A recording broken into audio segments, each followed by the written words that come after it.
இந்த நிகழ்ச்சியில் நம்முடன் கலந்து கொள்வதற்காக விடுதலை சிறுத்தைகள் அமைப்பின் தலைவர் தொல் திருமாவளவன் அவர்கள் இங்கே வந்திருக்கிறார்கள். வணக்கம் சார். வணக்கம். உங்களுடைய அரசியல் வாழ்வுக்கு இன்ஸ்பிரேஷனா இருந்தவர்கள் யார்? இருந்த சூழல் என்ன? உங்க பின்னணி என்ன? அரசியலில் ஈடுபட வேண்டும் என்கிற திட்டம் எதுவும் எனக்கு இல்லை. கல்லூரி பருவத்தில் சென்னை மாநகரத்தில் நான் தங்கியிருந்த போது திராவிட இயக்கங்களின் நிகழ்ச்சிகளில் பங்கேற்பது, இலக்கிய நிகழ்வுகளில் பங்கேற்பது என்கிற வாய்ப்புகள் கிடைத்தன. அந்த சூழல் எனக்கு மெல்ல மெல்ல அரசியல் ஈடுபாட்டை உருவாக்கியது. 1979 நான் சென்னைக்கு வந்த காலகட்டம். 83 ஜூலை கலவரம் என்கிற மிகப்பெரிய ஒரு இனக்கலவரம் கொழும்பிலே வெடித்தது. அதனை ஒட்டி ஏராளமான ஈழத்தமிழர்கள் சென்னையை நோக்கி தஞ்சம் அடைந்தனர். அப்போது தமிழகமே கொந்தளிப்பு அடைந்தது. அனைத்து கட்சியினருமே ஈழத்தமிழர்களுக்கு ஆதரவான பல்வேறு போராட்டங்களை எடுத்தனர். மாணவர்களும் கட்சி சார்பில்லாமல் வீதிக்கு வந்து போராடுகிற சூழல் உருவானது. அதில் ஈடுபாடு ஏற்பட்டு மெல்ல மெல்ல நான் அரசியலில் தீவிரமாக ஈடுபடக்கூடியவனாக மாறினேன். எனக்கு ஈழத்தமிழர் அரசியல் அல்லது அவர்களுடைய விடுதலை தொடர்பான போராட்டம்தான் ஒரு இன்ஸ்பிரேஷன். தலைவர்கள் என்கிற போது புரட்சியாளர் அம்பேத்கர், தந்தை பெரியார் என்கிற அந்த மகத்தான தலைவர்களின் கருத்துக்கள் என்னை வெகுவாக பாதிக்க செய்திருந்தன. ஒரு ஒடுக்கப்பட்ட சமூகத்தில் பிறந்து உலகம் போற்றும் ஒரு மாபெரும் தலைவராக வளர்ந்திருந்த புரட்சியாளர் அம்பேத்கரின் வாழ்க்கை வரலாறு எனக்கு மிக பெரும் உந்து சக்தியாக அமைந்திருந்தது. தந்தை பெரியார் தமிழகத்தில் அடித்தட்டு மக்களை எல்லாம் தட்டி உசுப்புகிற அளவுக்கு மாமனிதர். அவருடைய கருத்துக்கள் என்னை வெகுவாக ஈர்த்தன. இந்த இருவரும் தலைவர்களோடு என்னை மிகவும் ஈர்த்த ஒரு தலைவர் தமிழீழ தேசிய தலைவர் மேதகு பிரபாகரன் அவர்கள். அவர் சென்னையில் தங்கியிருந்த காலத்தில் அவரை சந்திக்கிற வாய்ப்பு கிடைத்தது. அவருடைய அந்த போர்க்குணம் என்னை வெகுவாக ஈர்த்தது. இந்த 3 பெரும் தலைவர்களும் தான் புரட்சியாளர் அம்பேத்கர், தந்தை பெரியார், மேதகு பிரபாகரன் என்கிற இந்த 3 பெரும் தலைவர்களும் தான் பொது வாழ்வில் என்னை வேகமாக ஈடுபடுத்திய, தள்ளிய உந்து சக்திகள். நீங்க என்ன படிச்சீங்க?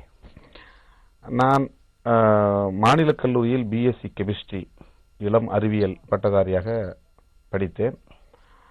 எம்சி ராஜா மாணவர் விடுதியில் தங்கியிருந்தேன். அது ஒரு ஆதி திராவிட வகுப்பை சார்ந்த மாணவர்கள் தங்கி படிக்கிற விடுதி. 3 ஆண்டுகள் 4 ஆண்டுகள் அங்குதான் தங்கி நான் படித்தேன். அதன் பிறகு 79 82 வரையில் பிஎஸ்சி கெமிஸ்ட்ரி முடித்த பிறகு, வேதியியல் பாடப்பிரிவை நான் முடித்த பிறகு, குடும்ப வறுமை காரணமாக மேற்கொண்டு படிப்பதை விட ஏதேனும் ஒரு வேலைக்கு செல்லலாம் என்று நான் கருதி ஓராண்டு காலம் வேலை தேடி என்னுடைய காலத்தை வீணாக்கிவிட்டேன். கொத்தவால் சாவடியில் ஒரு 3 மாத காலம் ஒரு காய்கறி கடையிலே கணக்கு எழுதக்கூடிய வாய்ப்பு எனக்கு கிடைத்தது. எங்கள் ஊர் ஆடிட்டர் ஒருவர் அந்த வேலையில் என்னை சேர்த்து விட்டார். ஆனால் அதில் எனக்கு தொடர்ந்து நீடிக்க முடியவில்லை. மன உளைச்சலாக இருந்தது. மீண்டும் படிக்க வேண்டும் என்கிற ஆர்வம் எனக்கு இருந்தது. ஆகவே அதை பாதியிலேயே நான் விட்டுவிட்டு அடுத்த அகடமிக் இயர், அந்த 83ஆம் ஆண்டு தொடங்கிய கல்வி ஆண்டில் மறுபடியும் நான் பல்கலைக்கழகத்தில் விண்ணப்பம் செய்து எம்ஏ கிரிமினாலஜி என்கிற குற்றவியல் துறையில் மாணவனாக சேர்ந்து படித்தேன். 83, 85 அந்த 2 ஆண்டு காலம்தான் என்னுடைய அரசியல் வாழ்விலே மிக தீவிரமாக நான் ஈடுபட்ட காலம். 84ஆம் ஆண்டு பெரியார் திடலில் என்னுடைய தலைமையில் ஒரு மாநாடு நடத்தினேன். ஈழ விடுதலை ஆதரவு மாணவர் மாநாடு. மாணவர்களை ஒருங்கிணைத்து அந்த மாநாட்டை என்னுடைய தலைமையில் நடத்தினேன். அந்த காலகட்டத்தில் தான் விடுதலை புலி என்கிற பெயரில் ஒரு கையெழுத்து பத்திரிகை நான் நடத்தினேன். அது ஒரு 3-4 இதழ்கள் கொண்டு வந்தேன். என்னுடைய நண்பர்கள் வட்டாரத்திலே கொடுத்து அதை படிக்க வைப்பேன். நானே கவிதை எழுதுவது, கட்டுரைகள் எழுதுவது, ஈழம் தொடர்பான செய்திகளை எல்லாம் அதிலே பதிவு செய்வது, அதை மாணவர்கள் மத்தியிலே நண்பர்கள் மத்தியிலே கொடுத்து படிக்க வைப்பது. தாடண்ட நகர் நூலகத்திலும் மேற்கு சிஐடி நகர் நூலகத்திலும் கூட அதை நான் போட்டு பொதுமக்களுடைய படிப்புக்காக வாசகர்களுடைய பார்வைக்கு போடுவது உண்டு. அந்த 83-85 MA குற்றவியல் முடித்த பிறகு மறுபடியும் வேலை தேட வேண்டும் என்று நான் முயற்சித்தேன். ஆனால் சட்டம் படிக்க வேண்டும் என்கிற ஆர்வம் இருந்து நான் விண்ணப்பித்திருந்தேன். எனக்கு கிடைத்து விட்டது. எனவே 85 88 வரையிலும் நான் சட்டக்கல்லூரி மாணவனாக இருந்து புரசவாக்கம் அந்த விடுதியிலே தங்கி படித்தேன். அந்த காலகட்டம் என்னை மிக தீவிரமான ஒரு அரசியலிலே ஈடுபடுவதற்கான வாய்ப்பாக அமைந்திருந்தது. மாணவர்களை அணிதிரட்டக்கூடிய வாய்ப்பும் போராட்டங்களில் பங்கேற்பதற்கான ஒரு சூழலும் இருந்தது.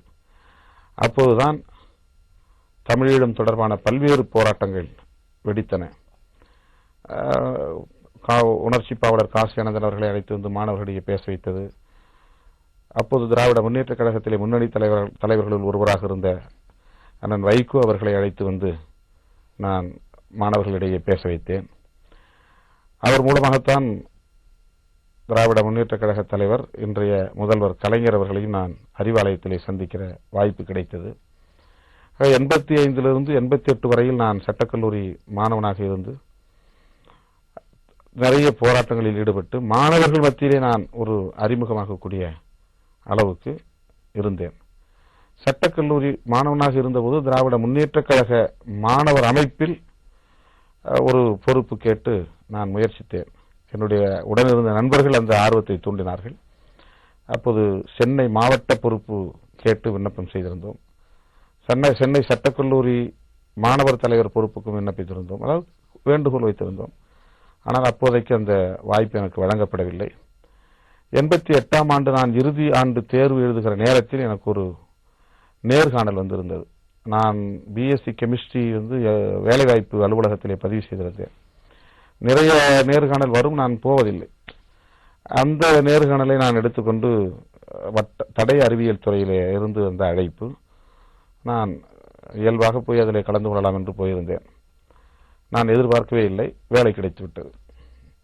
அங்கேயே நேர்காணல் முடிந்தவுடனேயே ஒரு சில மணி நேரத்தில் யார் யார் தேர்வு செய்யப்பட்டிருக்கிறார்கள் தடய அறிவியல் துறையில் அப்போது இயக்குனர் சந்திரசேகர் அவர்கள் ஃபோரன்சிக் டிபார்ட்மெண்ட். அப்ப வேலை கிடைத்து விட்டது. ஆனால் எனக்கு போக மனமில்லை. ஏனென்றால் நான் சட்டக்கல்லூரி இறுதி ஆண்டு படித்துக் கொண்டிருக்கிறேன். இறுதி ஆண்டு தேர்வு முடிகிற நேரம், வருகிற நேரம், நெருங்கி கொண்டிருந்த நேரம். எனவே எனக்கு அதில் உடன்பாடு இல்லாமல் இருந்தது. அப்போது அங்கே இருந்த ஒருவர் சொன்னார், நான் இதை அவரோடு கலந்து பேசிய போது, வேலைக்கு போய் சேர்ந்து விடுங்கள், வேலை கிடைப்பது அரிது, நீங்கள் சம்பளம் இல்லா விடுப்பு போட்டுவிட்டு வந்து மறுபடியும் நீங்கள் தேர்வு எழுதலாம் என்று அவர் சொன்ன ஆலோசனை அடிப்படையில் கோயம்புத்தூரிலே எனக்கு அந்த வேலை கிடைத்திருந்தது. நண்பர் ஒருவருடைய உதவியோடு நான் பயண செலவுக்கு காசு வாங்கி கொண்டு தொடர் வண்டியிலே போய் நான் கோவையில் இறங்கினேன். நீங்கள் அரசு ஊழியராக பணியாற்றிய அந்த விஷயங்களுக்கு போவதற்கு முன் தமிழர் பார்வை ஒரு சிறு இடைவெளிக்கு பிறகு தொடரும்.